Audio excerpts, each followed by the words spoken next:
সিলেটের একটি হাসপাতালে চিকিৎসাধীন বোনকে দেখতে যাওয়ার পথে অজ্ঞান পার্টির খপ্পরে পড়ে প্রাণ হারালেন গোলাপগঞ্জের আবুল হাসান নামের এক যুবক। নিহত আবুল হাসান গোলাপগঞ্জ উপজেলার বাদেশ্বর এলাকার কোলাশহর গ্রামের মৃত ইলিয়াস আলীর পুত্র।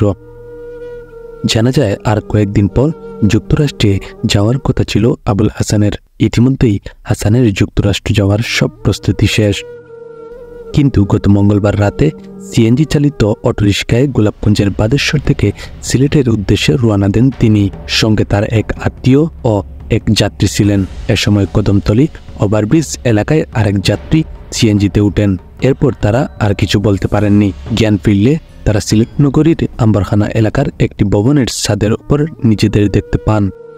এ সময় কয়েকজন যুবক তাদের মারধর করে ৫ লাখ টাকা মুক্তিপণ দাবি করে। মারধরের পর দুজন গুরুতর আহত হলে একসময় তাদের কাছ থেকে অজ্ঞান পার্টি মোবাইল ফোন ও ৮,০০০ টাকা ছিনিয়ে নিয়ে পালিয়ে যায়।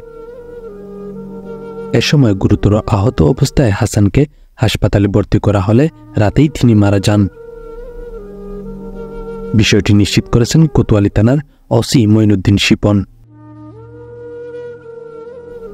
শামিল হোসেন, জি ভয়েস 24।